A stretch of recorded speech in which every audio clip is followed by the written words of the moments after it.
Michael Davidson gripped his coffee mug, staring at the family photos adorning his home office wall. The frames held moments of what he believed was happiness: his wedding day, the twins' birth, family vacations. At 48, he'd built exactly the life he'd planned. Or so he thought. "Dad, have you seen my calculus textbook?" Emma's voice carried from upstairs, pulling him from his thoughts. "Check the kitchen table," he called back, his voice steady despite the turmoil brewing inside him. The familiar morning chaos of the Davidson household played out around him. Emma and Jason rushing to prepare for school, Rebecca orchestrating their departure with practiced efficiency. Michael watched his wife move through their kitchen, her golden brown hair catching the morning light. She wore her usual teacher's attire, a modest blouse and skirt that suited her role as an elementary school art teacher. 25 years of marriage, and he still caught other men admiring her. The thought now turned his stomach. "You're quiet this morning," Rebecca said, placing a hand on his shoulder. He resisted the urge to shrug it off. "Just thinking about Katie's engagement party this weekend," he replied, his tone neutral. "David called last night to confirm he's coming." Rebecca's hand tightened slightly on his shoulder before relaxing. "That's wonderful. The whole family together. It'll be perfect for Katie." Perfect. The word echoed in Michael's mind like a mockery. He thought back to their own beginning.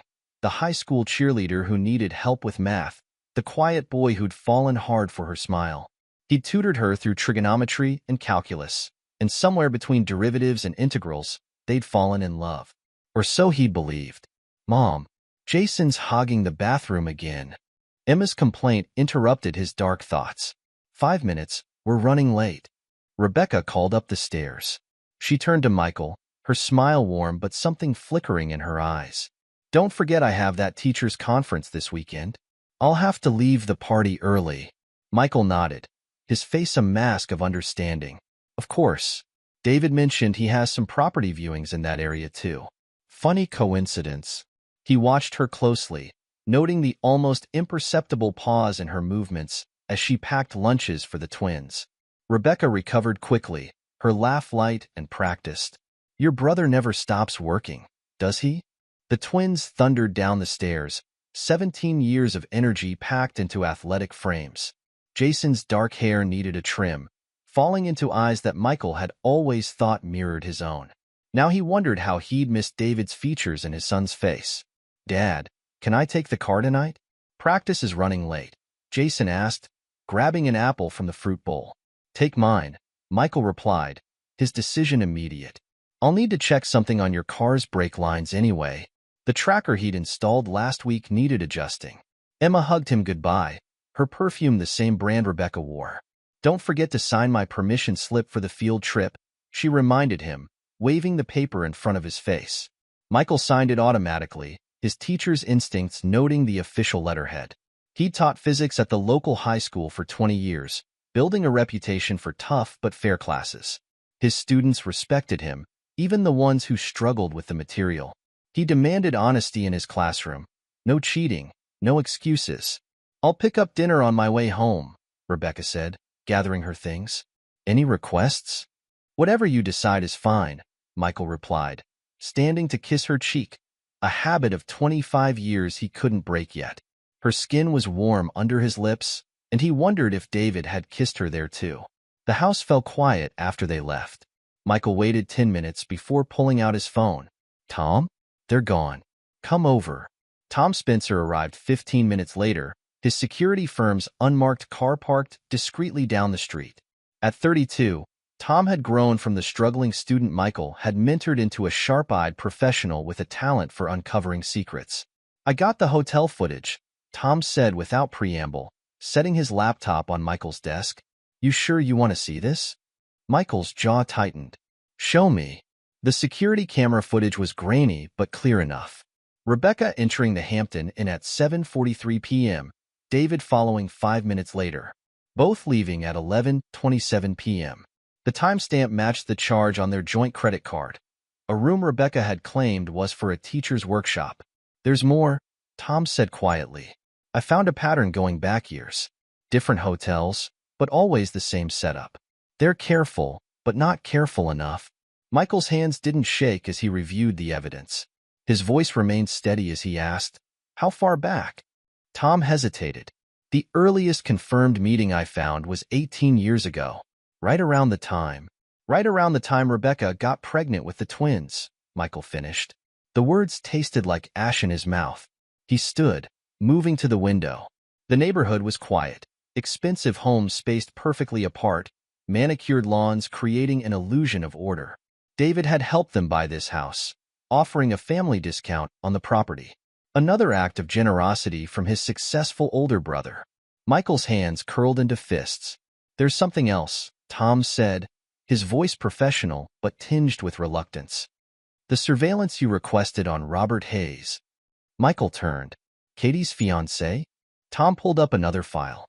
2 days ago, the Comfort in Off Route 7. He was there for 45 minutes. A new image appeared on screen. Robert's car in the parking lot, and Rebecca's car 3 spaces away. The room spun for a moment before Michael's iron control reasserted itself. His voice, when it came, was ice. "My wife is sleeping with my brother and my sister's fiancé." "Michael," Tom started, concern evident in his voice. "No," Michael cut him off. "I need everything. Every meeting, call, text. I want to know who else knows. My mother's been acting strange lately. Check her too. I want to understand exactly how deep this betrayal goes." Tom nodded slowly. "It'll take time to build a complete picture. Take the time. Do it right. Our 25th anniversary is in 3 months. I want to know everything by then."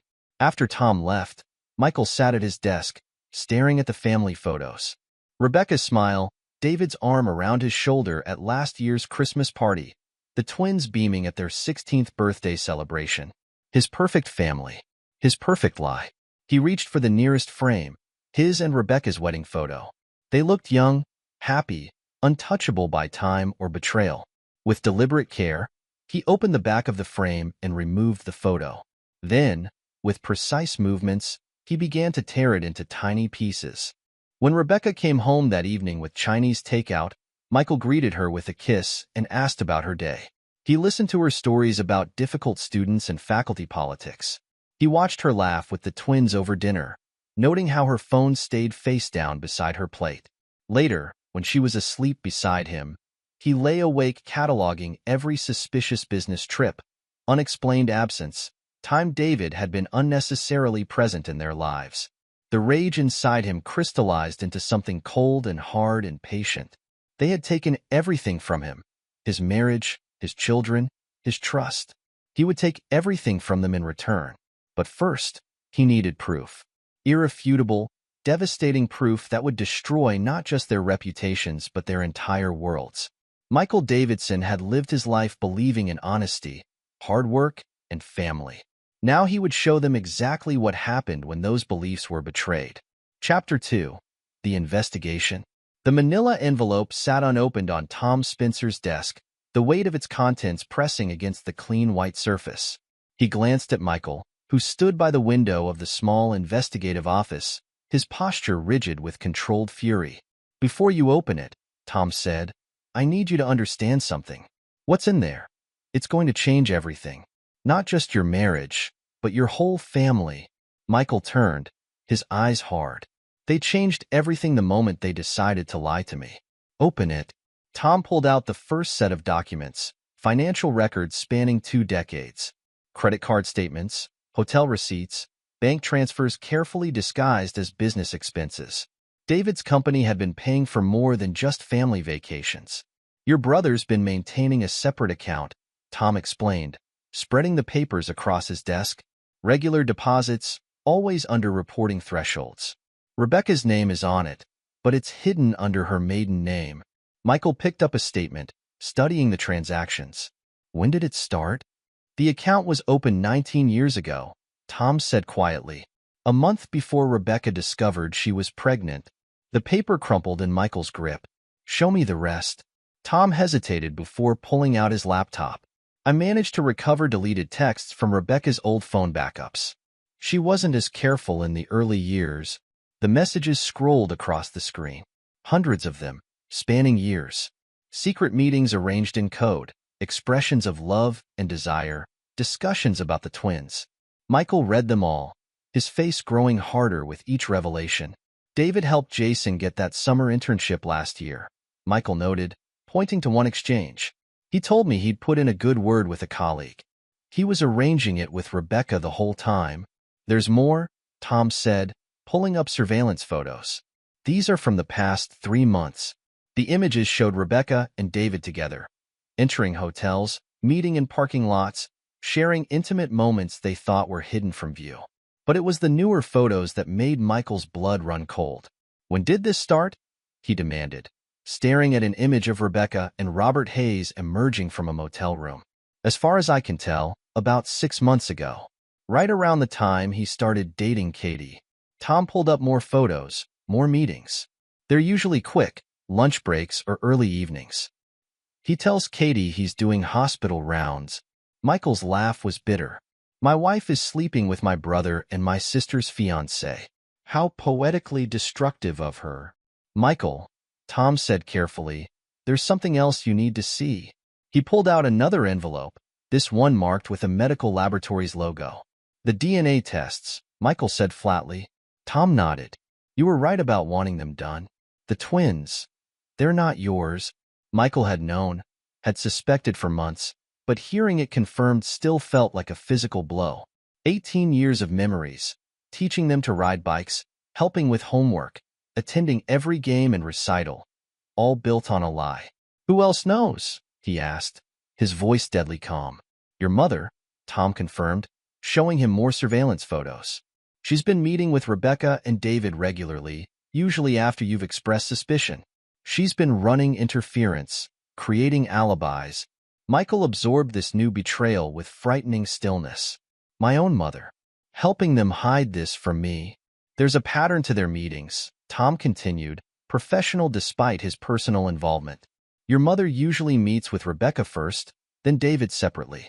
They're careful about public appearances, but they slip up occasionally. The evidence continued to mount. Phone records showing late-night calls between Patricia and Rebecca.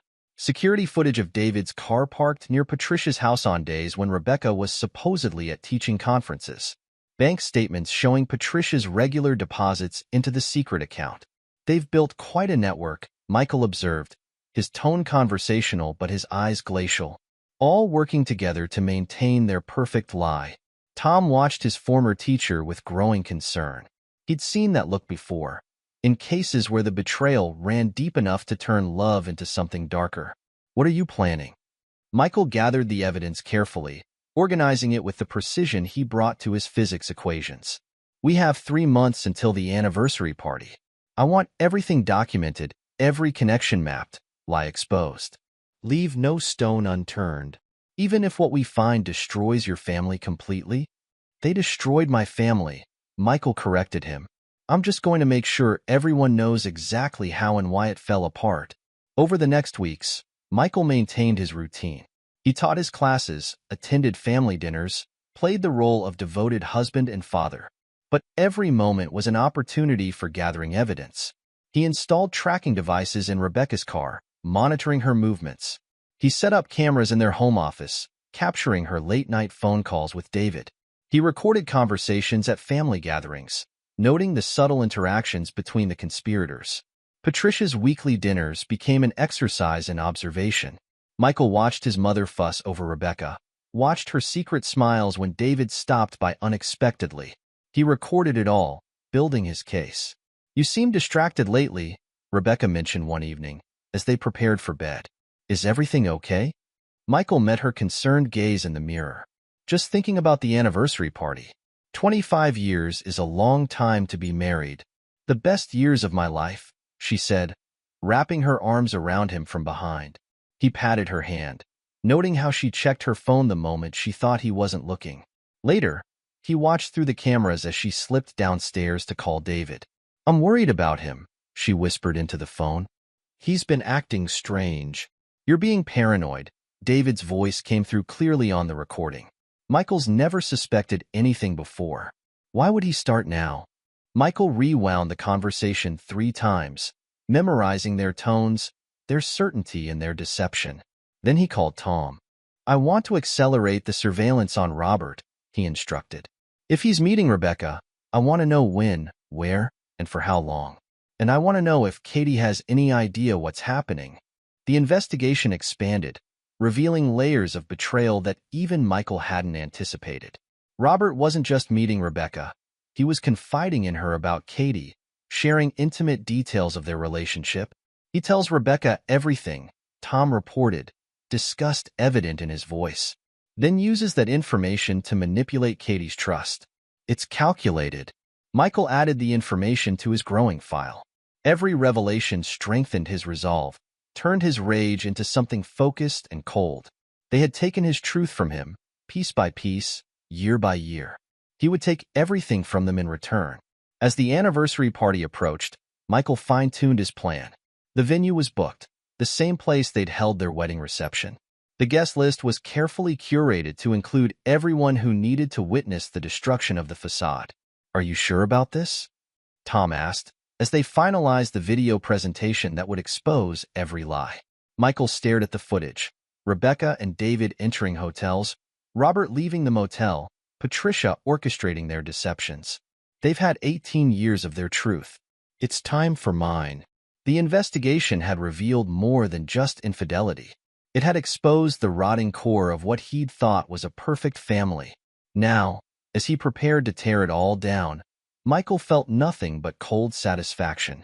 They had taught him an important lesson. Love was weakness, but truth was power. And he would wield it without mercy. Chapter 3. The Web of Lies. Thunder rumbled outside Tom Spencer's office as he spread the latest surveillance photos across his desk. Michael Davidson stood nearby, his expression unreadable as he examined the images, revealing yet another layer of betrayal. "When did you first notice Robert meeting with Rebecca?" Michael asked, his voice devoid of emotion. Tom pulled up his digital timeline. First confirmed meeting was 3 months ago. The frequency increased after Katie's engagement announcement. The photos told a sordid story, Rebecca and Robert entering a small motel off the interstate. Their meetings timed to coincide with Katie's hospital shifts. Michael picked up one particular image, studying the timestamp. "This was the day Katie called me, excited about wedding venue shopping," he noted. "She was looking at churches while her fiancé was with my wife." "There's audio," Tom said hesitantly, "from the bug in Rebecca's car. You sure you want to hear it?" Michael's response was to press play on the recorder. Rebecca's voice filled the room, intimate and conspiratorial. "Katie's so trusting," Rebecca's recorded voice purred. "Just like her brother used to be." Robert's laugh came through clearly. "She thinks I'm working late at the pediatric ward. It's almost too easy." Michael's fingers tightened on the edge of the desk, knuckles white with suppressed rage. "Play the rest." The recordings revealed conversations that turned Michael's stomach. Rebecca and Robert discussing Katie's innocence, laughing about Michael's obliviousness, sharing details about their respective relationships that should have remained private. "Your mother's involvement goes deeper than we thought," Tom said, switching to a different set of files. "She's been actively coordinating their meetings." Security footage showed Patricia Davidson at various restaurants and cafes, meeting separately with Rebecca, David, and even Robert. In one clip, she handed Rebecca what appeared to be a burner phone. "My mother," Michael said, his tone arctic, the devoted family matriarch, orchestrating her children's destruction. Tom pulled up text message logs. "She's been running interference for years. Warning Rebecca when you ask questions, helping David create alibis, even keeping track of your schedule to help them avoid detection." The evidence painted a picture of calculated deception. Patricia hadn't just known about the affairs. She'd helped maintain them, protect them, ensure they remained hidden from Michael's discovery. "Show me the conversation from last week," Michael instructed. "The one at the coffee shop." The footage showed Patricia and Rebecca at their usual table, heads close together as they spoke. The directional microphone Tom had planted captured their words clearly. "Michael's been asking about the hotel charges again," Rebecca said, stirring her coffee nervously. Patricia patted her hand. "I'll tell him I needed your help with some shopping that day. You were with me the whole time, trying on dresses for Katie's engagement party. What if he checks?" "He won't," Patricia assured her. "Michael believes in family. It's his greatest weakness." The recording continued. revealing years of practiced deception. Patricia had crafted alibis with the skill of a master storyteller, weaving plausible explanations for every suspicious absence, every questionable charge. "There's more," Tom said quietly. "About the twins." Michael's expression hardened further. "Tell me." Patricia was there when Rebecca confirmed the pregnancy. The timing. She must have known the possibility that David was the father. There are records of her accompanying Rebecca to early doctor's appointments, always paying in cash. The revelation hit Michael like a physical blow. His own mother had known from the beginning that her grandchildren might not be his, and she'd chosen to protect the lie rather than the truth. She helped them maintain this deception for 18 years, Michael said, his voice dangerously calm. "Watched me raise another man's children. Watched her own son live a lie." Tom hesitated before pulling out one final piece of evidence. "There's something else you need to see. About Katie's engagement." The surveillance photos showed Robert meeting with Patricia weeks before he proposed to Katie. The audio recording captured their conversation in brutal detail. "Are you sure about this?" Patricia asked. "Katie's very emotional." Like Michael, Robert's response was calculated. "She's perfect for my image. A doctor marrying a nurse? The board will eat it up. Besides, it keeps me close to Rebecca." Michael's hands curled into fists. "My mother approved of him pursuing Katie, knowing he was involved with Rebecca?" "She did more than approve," Tom said grimly. "She orchestrated their chance meeting at that hospital fundraiser last year. Set the whole thing up." The web of lies stretched further than even Michael had imagined. His mother hadn't just enabled one betrayal. She'd actively orchestrated multiple deceptions, manipulating her own children's lives like pieces on a chessboard. 25 years, Michael said softly. 25 years of marriage built on lies. 18 years raising children who aren't mine. A lifetime trusting people who never deserved it. Tom watched his former teacher with growing concern. "What are you going to do?" Michael gathered the evidence, organizing it with brutal efficiency. "First, we document everything. Every meeting, lie, person involved in this deception. I want to understand exactly how deep this betrayal goes. And then I'm going to take everything from them. Their reputations, their relationships, their carefully constructed lies. All of it." Michael's voice was devoid of emotion. "They chose their truth. Now they'll face mine." The investigation continued, each day revealing new layers of deception. Michael maintained his facade, the devoted husband, loving father, dutiful son. He attended family dinners, listened to Katie's wedding plans, watched Rebecca and David play their roles with practiced skill. But beneath the surface, he was building his case. Every family gathering became an opportunity for observation. Every shared meal, a chance to document their lies. He watched Patricia dote on Rebecca, saw the secret glances between his wife and brother, noted how Robert played the devoted fiancé while exchanging texts with Rebecca under the table. The silver anniversary approached, and with it, Michael's opportunity for revelation. He had his proof, irrefutable evidence of their decades of deception. But knowledge wasn't enough. He wanted them to feel the full weight of their betrayal. They had spent years constructing their perfect lies. He would tear them down in a single night. Chapter 4. The Perfect Setup. Michael Davidson sat across from Tom Spencer in the private room of the Riverside Manor, studying the layout diagrams spread across the table. 3 months of meticulous planning had led to this moment. "The projector screen will be positioned here," Tom indicated, pointing to the spot behind the main table. "High resolution, 6 feet tall. Nobody will miss a single detail." Michael nodded, making a note on his tablet. "Audio system? Top of the line. I've arranged for speakers throughout the ballroom. The sound quality is crystal clear. They'll hear each betrayal in perfect fidelity." The venue manager knocked and entered with a sample place setting. Fine china rimmed in silver, crystal stemware that caught the light. Michael examined each piece. "Rebecca wants peonies for the centerpieces," he mentioned, his tone casual.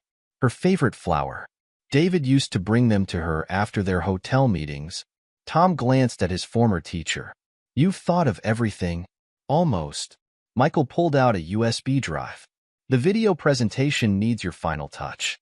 I want transitions between each segment, Rebecca with David, Rebecca with Robert, my mother's involvement. Build the story piece by piece.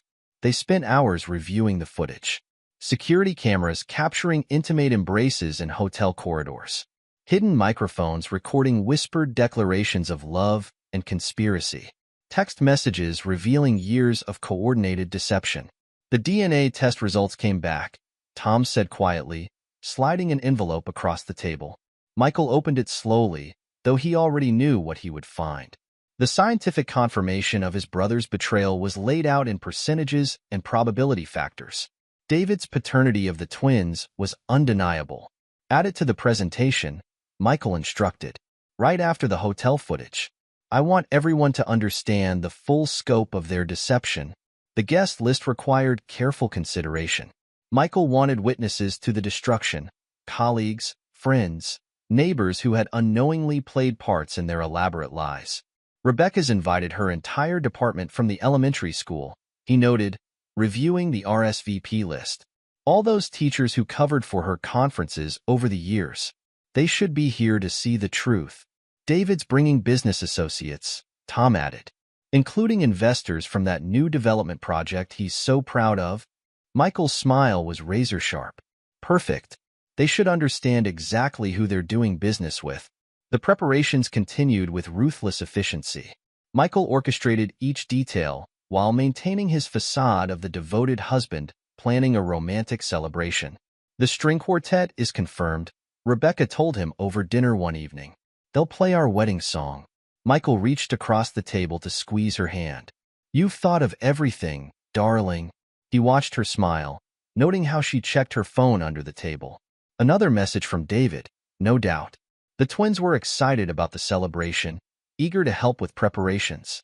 Michael observed them with new eyes, seeing David's features in Jason's profile, his mannerisms and Emma's gestures. Dad, can I invite Sarah? Emma asked, referring to her best friend. She loves looking at your old wedding photos. Of course, Michael replied. The more witnesses, the better. He caught himself. To our happiness, I mean. Tom called with updates daily. The video editing is complete. I've added background music, classical pieces Rebecca and David danced to at family events over the years. Nice touch. Michael approved. What about the legal documents? All prepared. Divorce papers, custody arrangements. Though that's moot now that we know about paternity and documentation for the financial separations. The lawyers will be on standby. Michael had already moved most of their joint assets into protected accounts. Rebecca's spending habits had provided the perfect cover. She never questioned why money was being transferred, too busy with her own secret accounts. A week before the party, Michael visited his mother. Patricia was arranging flowers in her kitchen, humming contentedly. The anniversary party is coming together beautifully, she said. Rebecca's so excited. It reminds me of your wedding day. Michael watched her practice deception, remembering surveillance footage of her warning Rebecca about his suspicions. You've always supported our marriage, haven't you, Mother? Of course, darling. Nothing matters more than family. He almost laughed at the irony. No, nothing matters more than truth. The final days were a symphony of details. Michael selected his suit with care, charcoal gray, perfectly tailored. The same one he'd worn to David's last charity gala, where he'd watched his brother and wife dance together, thinking he was being paranoid. Rebecca grew more excited as the date approached. She bought a silver dress that cost more than a month's salary, charged to the credit card Michael would soon cancel. 25 years, she mused, modeling the dress in their bedroom. Can you believe it? Michael looked at her reflection in the mirror, remembering surveillance photos of her wearing similar dresses for David. It's unbelievable, he agreed. The night before the party, he met with Tom one final time to review everything. Once this starts, there's no going back, Tom warned. Are you sure you want to destroy everything? Michael's response was cold. They destroyed everything the moment they chose to lie. I'm just making sure everyone knows it. Chapter 5. The Exposed Truth. The Riverside Manor glowed with elegant lighting as guests arrived for the 25th anniversary celebration of Michael and Rebecca Davidson. Silver balloons and white roses decorated the grand entrance, where a photographer captured smiling faces and warm embraces.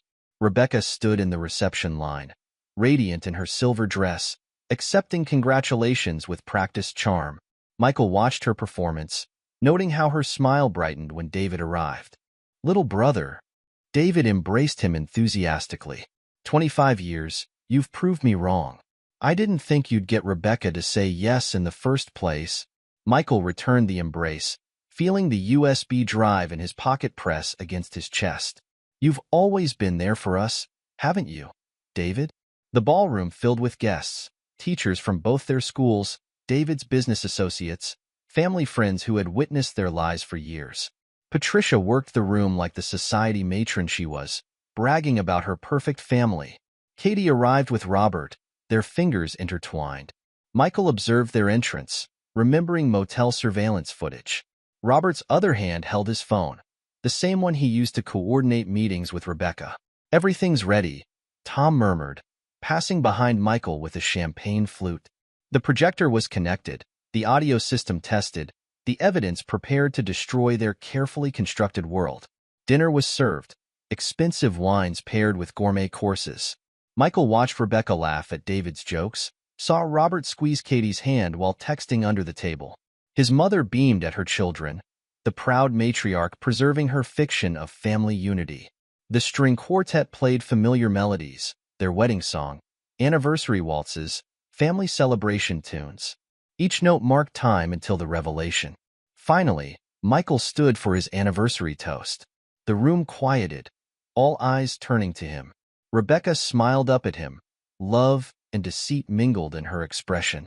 25 years ago, he began, his voice carrying clearly through the perfect acoustic setup. "I married the woman I thought would be my perfect match. Our story seemed like destiny, the cheerleader and the math tutor, falling in love over algebra equations."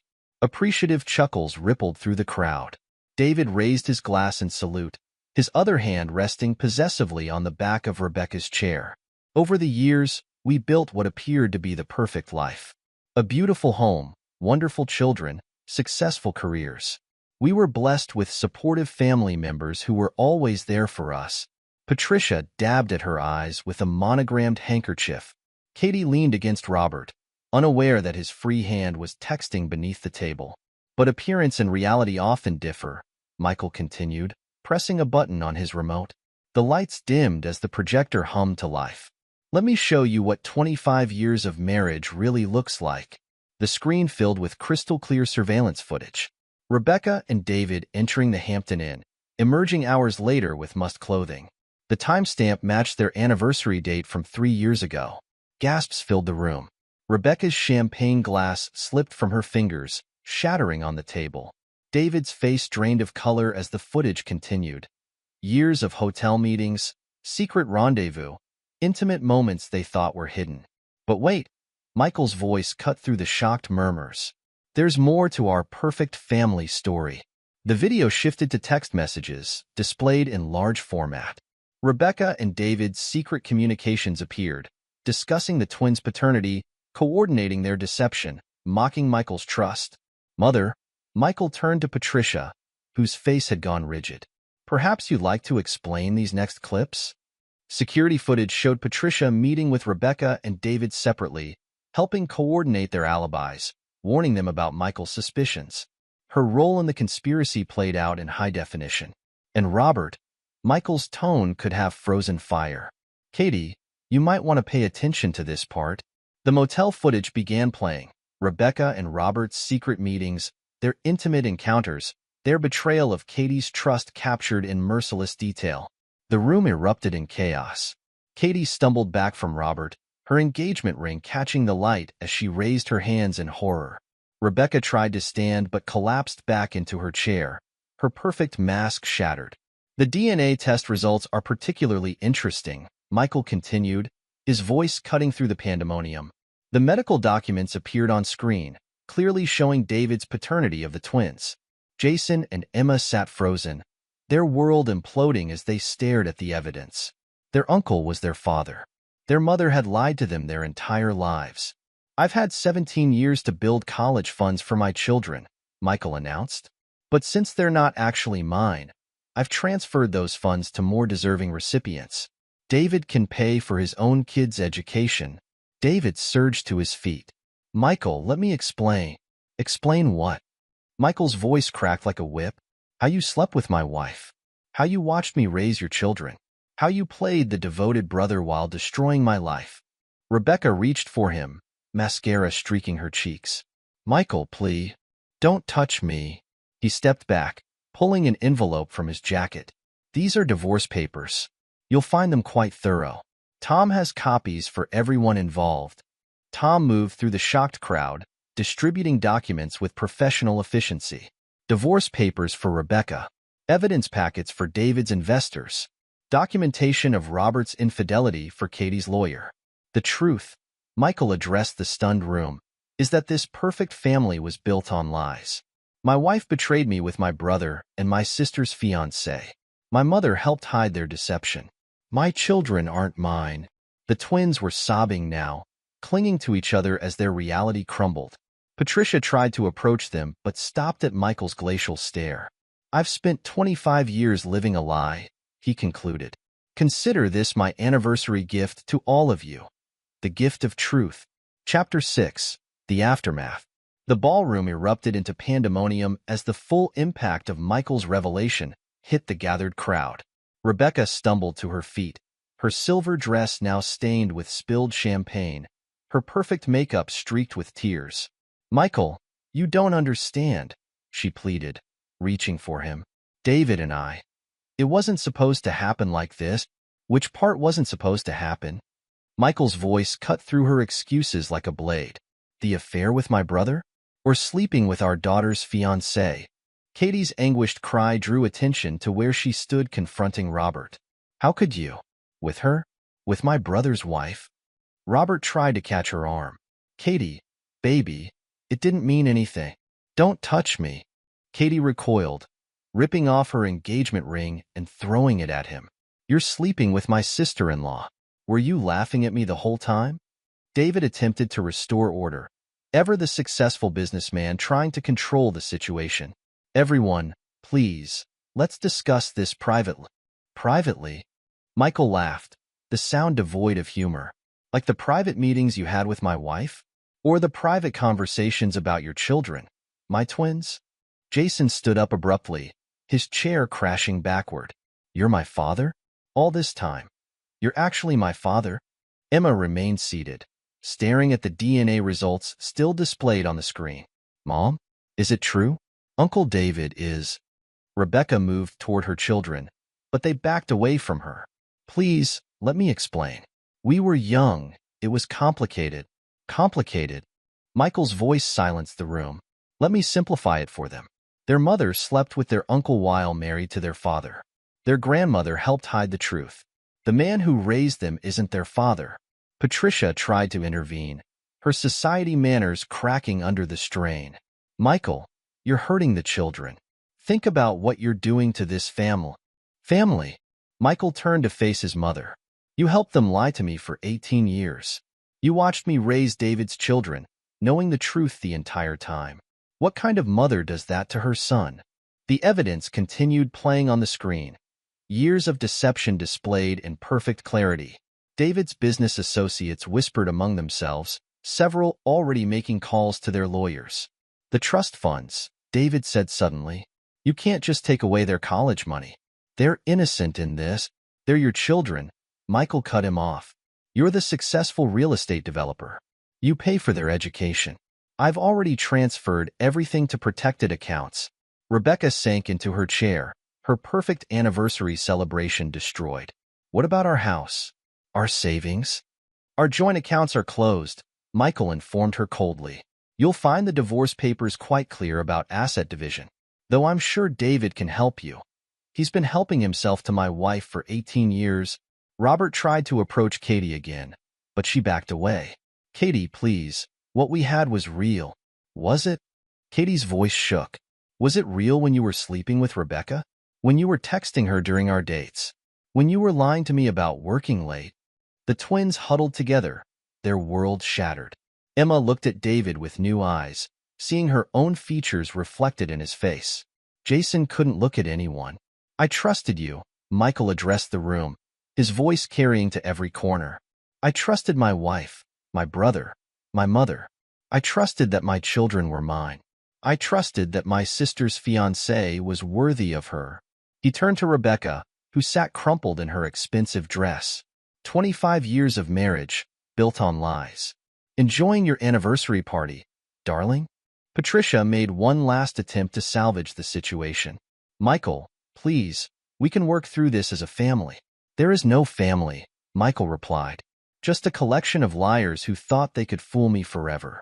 Tom, distribute the rest of the documents. Tom moved efficiently through the crowd, handling legal papers to various parties. David's investors received proof of his moral character. Katie's lawyer got evidence of Robert's infidelity. Rebecca's divorce papers detailed her multiple betrayals. Michael watched it all with cold satisfaction. The perfect facade was shattered, the lies exposed, the truth laid bare for all to see. Dad, Emma's small voice broke through the chaos. What happens now? Michael looked at the girl he'd raised, seeing David's features clear in her face. Now? Now everyone lives with their choices. And their consequences. He turned away from Rebecca's tears, from David's attempts at explanation, from Patricia's pleas for family unity. Katie stood beside him, her own world equally destroyed. Ready to leave? He asked his sister. Katie nodded, her engagement ring lying abandoned on the floor beside Robert. Get me out of here. They walked out together, leaving behind the wreckage of 2 decades of lies. The sound of chaos followed them. Rebecca's sobs, David's protests, Patricia's attempts at damage control. Michael didn't look back. He'd spent 25 years living their lies. Now they could live with his truth. Chapter 7. The Price of Betrayal. The divorce proceedings took place in a sterile courtroom, Rebecca's designer outfit a stark contrast to her tear-stained face. Michael sat with his lawyer, his expression carved from stone as his wife's attorney attempted to argue for alimony. Your Honor, Rebecca's lawyer began.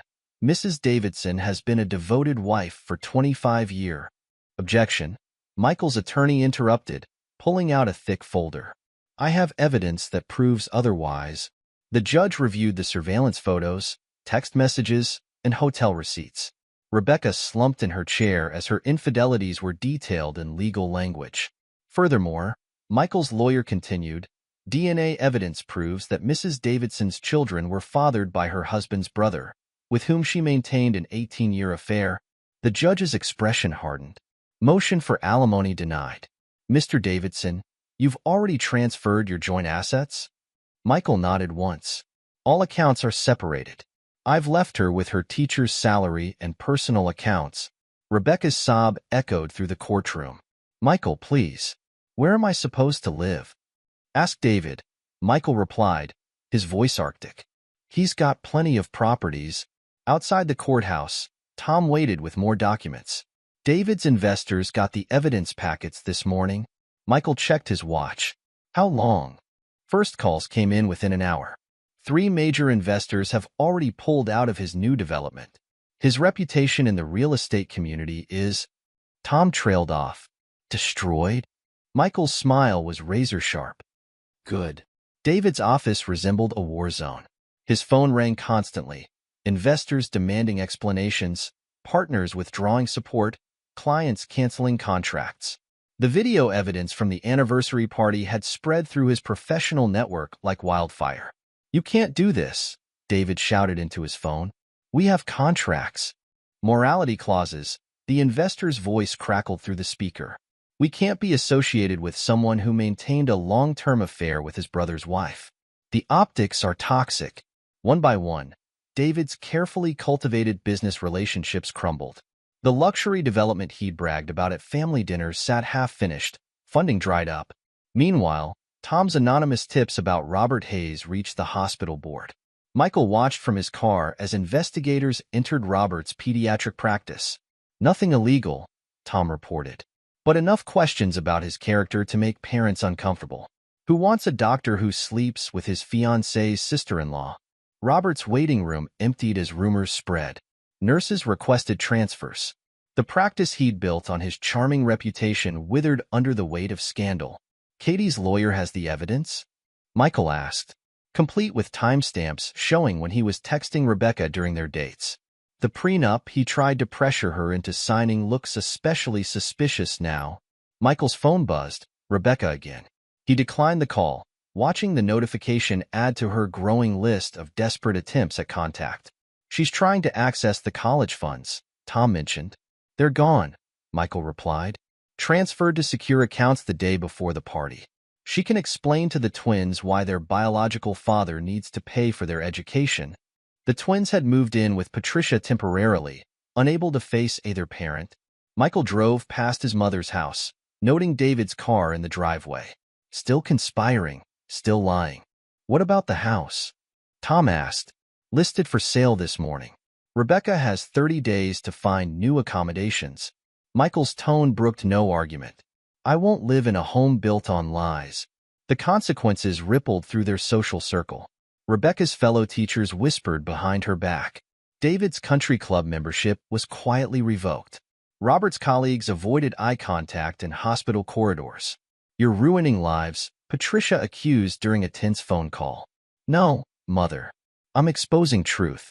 You all ruined lives when you chose to lie. Michael's revenge moved with precise, devastating efficiency.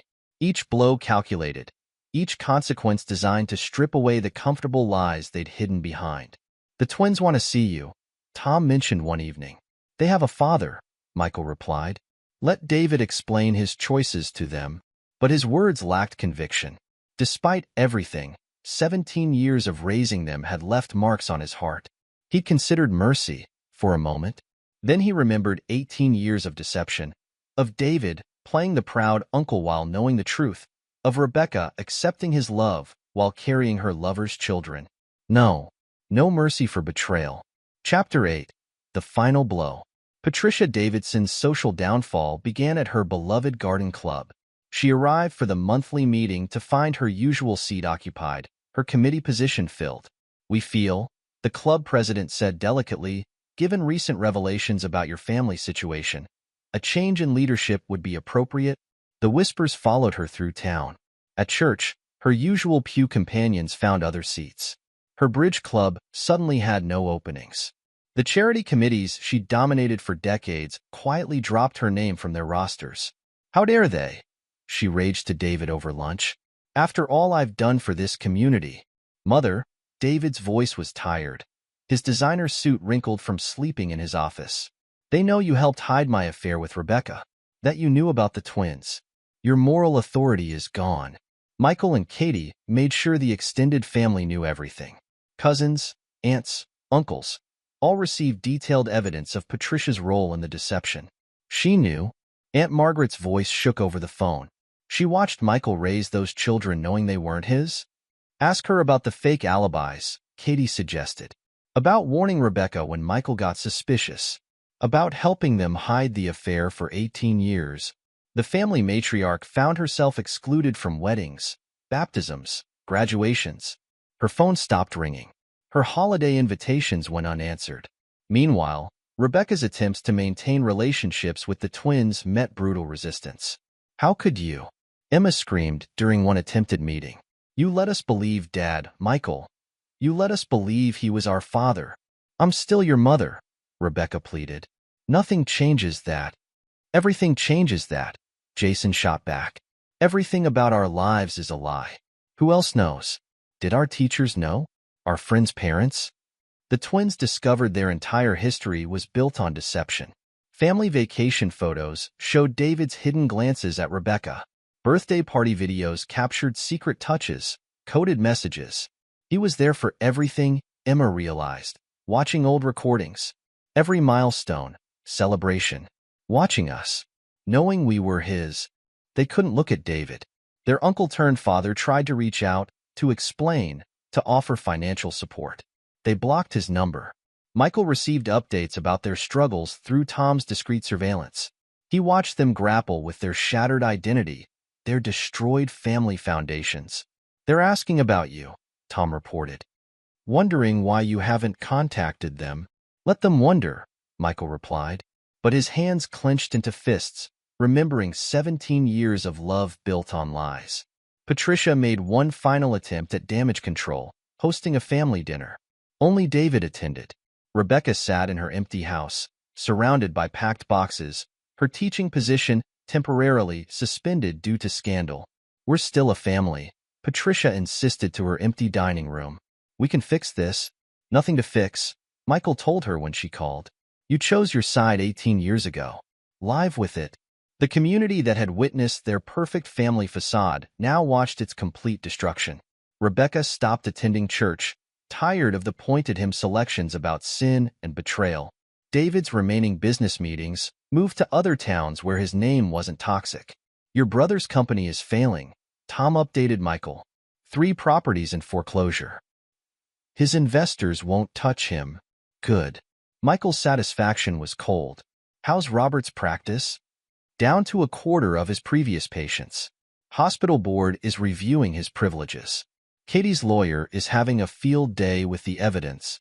The twins struggled with their new reality. School became a minefield of whispered comments and pitying looks. Their friends didn't know how to act around them. "Michael raised you," Patricia tried to explain during one disastrous conversation. "He loved you. Isn't that worth something?" "Worth what?" Jason demanded. "Worth lying to us? Worth watching your son raise his brother's children? Worth destroying our entire lives?" Emma refused to speak to any of them. Her therapy sessions, paid for by Michael through an anonymous account, revealed the depth of her trauma. Identity crisis, her therapist reported. Severe trust issues. Abandonment fears. Michael added the report to his evidence file. Another consequence of their lies. Chapter 9. New Beginnings. The Seattle rain felt clean compared to Connecticut's stifling lies. Michael's new apartment overlooked Puget Sound, its spare furnishings a deliberate contrast to his former life. "The position is yours," the private school headmaster said, reviewing Michael's credentials. "Your recommendations are impeccable. Though I admit, I'm curious why you left Connecticut." "Fresh start," Michael replied simply. His new colleagues didn't need to know about destroyed families and shattered trusts. Katie's bookstore took shape in a renovated Victorian, its shelves filled with carefully curated volumes. She found peace in the quiet spaces between stories, in customers who didn't know her past. "I like it here," she told Michael over coffee. "Nobody looks at me with pity. Nobody whispers about Robert or Rebecca or any of it." Their new life took root slowly. Michael's physics students appreciated his precise mind, his dedication to truth. Katie's bookstore became a neighborhood fixture. The twins got accepted to Stanford and Berkeley, Tom reported during his frequent visits. "Full scholarships. They won't need David's money." Michael nodded, satisfaction warming his chest.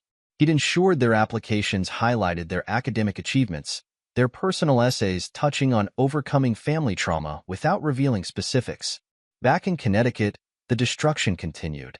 Rebecca finally left town, unable to face former friends who now shunned her.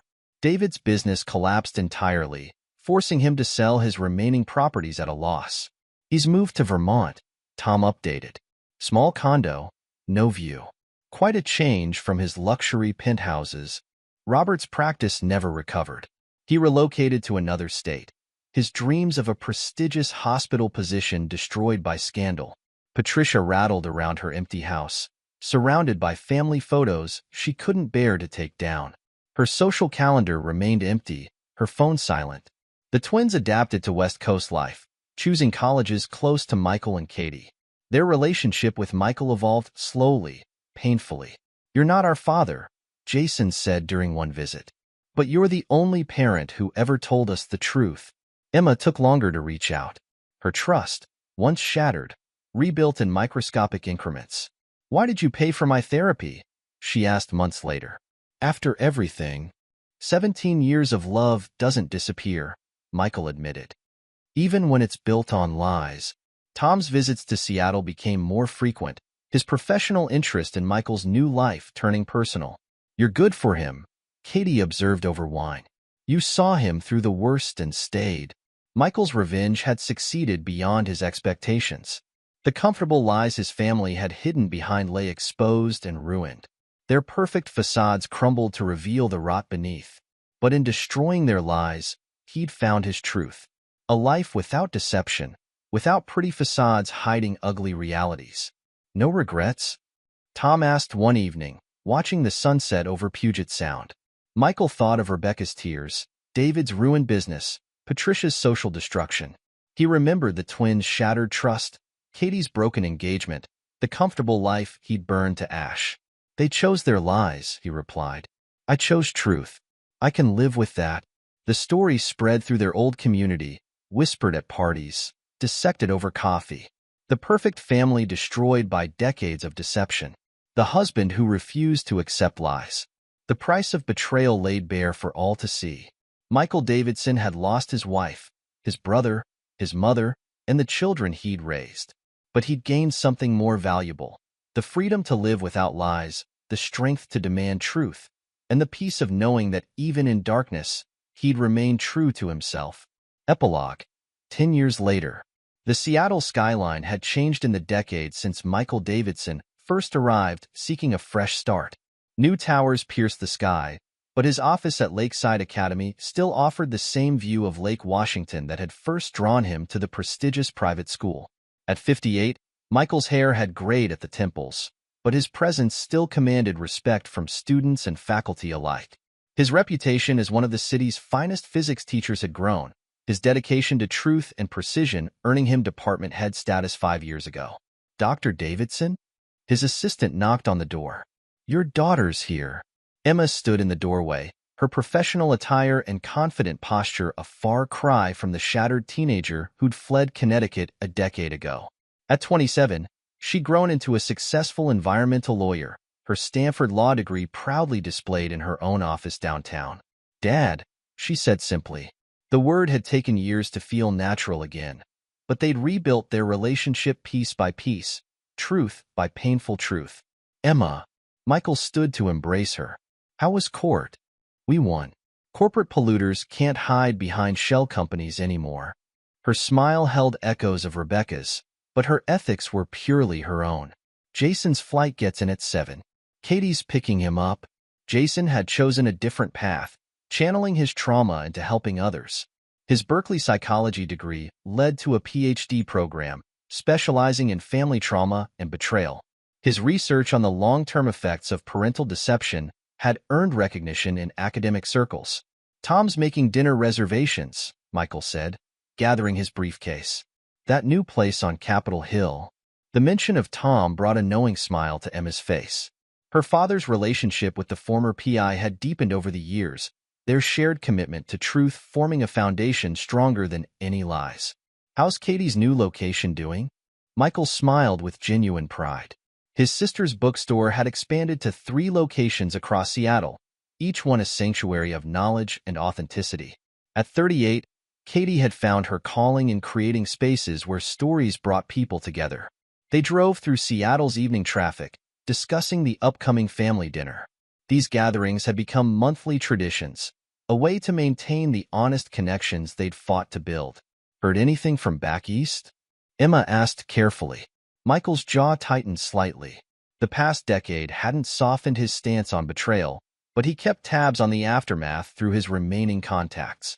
Rebecca had eventually remarried, moving to Florida with a retired accountant who knew nothing of her past. She taught art classes at a community center, her reduced circumstances a constant reminder of her choices. Her attempts to contact the twins had dwindled over the years, each ignored message carrying less hope than the last. David's fall from real estate prominence proved permanent. The brother who once dominated New England's luxury property market now managed a small real estate office in rural Vermont, his dreams of empire reduced to modest home sales and rental properties.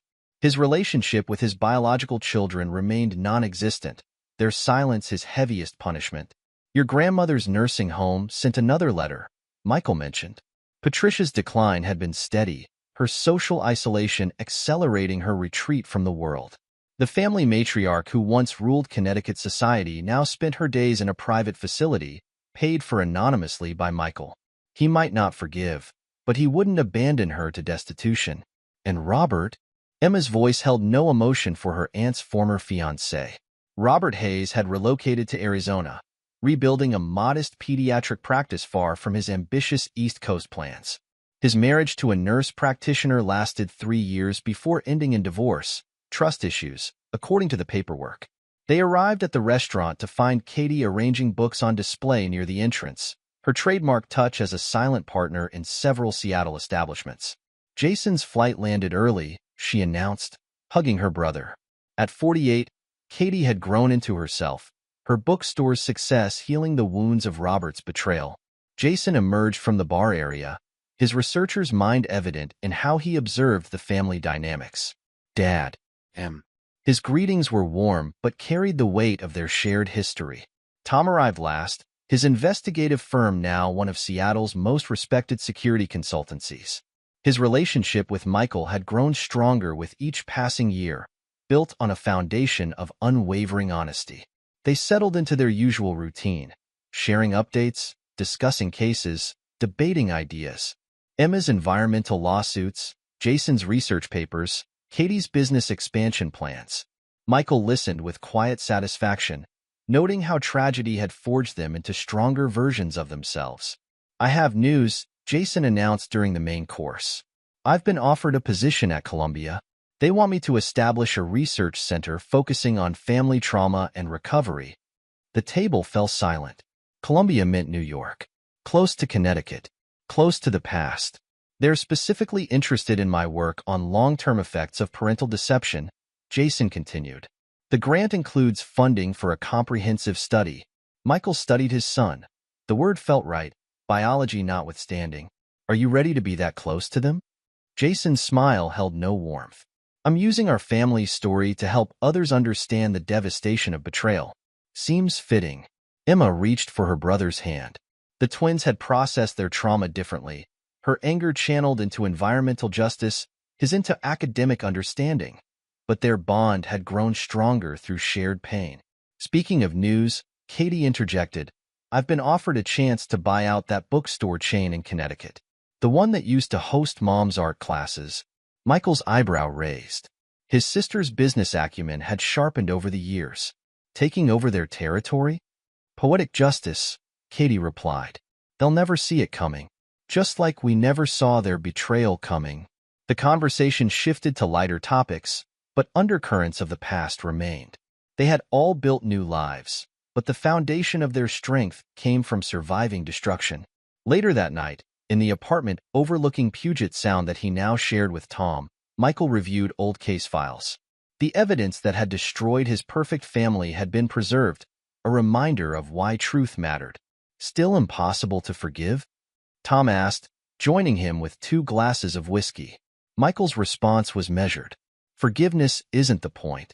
Never was. Truth is what matters. They chose lies. We chose truth. The files contained updates on all the players in their tragedy. Rebecca's modest Florida life, documented in occasional surveillance photos. David's diminished Vermont existence, his real estate listings a far cry from his former properties. Patricia's nursing home report showed declining health but mentioned frequent visits from other abandoned mothers, women who understood the price of choosing lies over loyalty. She still kept photos of her perfect family, now yellowed with age, but visitors said she rarely recognized the people in them anymore. A new message from Jason's phone lit up Michael's screen. Columbia accepted my terms. Full funding, complete research independence. I'm using our story to help others understand the cost of betrayal. Emma's text followed. Taking a case in Connecticut next month. Corporate cover-up affecting local water supplies. Want to expose more than just chemical dumping. Katie's business plans appeared next. Finalizing the bookstore acquisition. Rebecca's art class space will make a great children's reading room. Michael allowed himself a small smile. His children had learned the value of truth, the importance of exposing lies. Their paths to healing had made them stronger, more determined to prevent others from suffering similar betrayals. Tom gathered the files, returning them to their secure storage. The twins are thriving. Katie's successful. You've built a respected career here.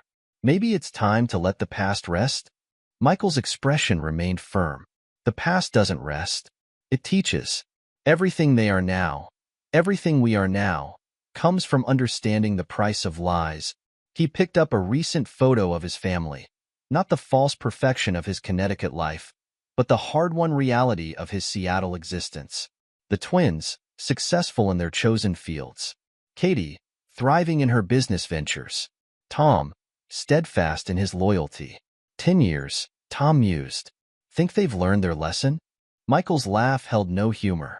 Rebecca teaches art to retirees instead of elementary students. David sells modest homes instead of luxury developments. Robert treats colds in Arizona instead of running a prestigious practice. Mother sits in a nursing home instead of ruling social committees. They learn their lesson daily. A new text message appeared, a group photo from Jason's phone. The twins with their research team, studying the psychological impact of family betrayal. Their work would help others understand the devastation of deception. Emma's environmental cases exposed corporate lies, holding companies accountable for hidden pollution. Each victory was a blow against deception, a triumph of truth over convenient fiction. Katie's bookstores celebrated authentic stories, creating spaces where truth was valued and lies found no shelter. Her expansion into Connecticut wasn't just business, it was reclamation. Michael's own students learned more than physics in his classroom. They learned the importance of integrity, the value of honest inquiry, the weight of truth against falsehood. Another family dinner next month?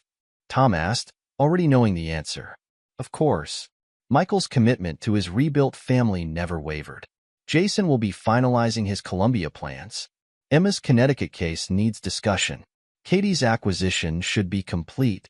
The Seattle night spread out before them, so different from Connecticut's stifling suburbs. Here, they had built lives based on truth, hard truth, painful truth, but truth nonetheless. The perfect family facade had crumbled a decade ago, but from its ruins rose something stronger. Not perfect, not unblemished, but real. Michael Davidson had lost a false paradise and gained an authentic hell, then transformed it into something worth having. Any regrets? Tom asked, though he'd heard the answer before. Michael looked at his family photo again. The twins with their degrees, Katie with her books, Tom with his unwavering support. A family built on truth after one built on lies. They chose their path, he said finally. We chose ours. Truth has a price, but it's always worth paying. In their old Connecticut community, the Davidson family remained a cautionary tale. But in Seattle, they were something else entirely. Survivors who refused to accept lies, fighters who demanded truth, builders who created new lives from the ashes of betrayal. The perfect facade was gone, but the authentic reality proved far more valuable. Michael Davidson had lost everything based on lies and gained everything based on truth. In the end, that made all the difference. This is where our story comes to an end. Share your thoughts in the comments section. Thanks for your time. If you enjoy this story, please subscribe to this channel. Click on the video you see on the screen, and I will see you there.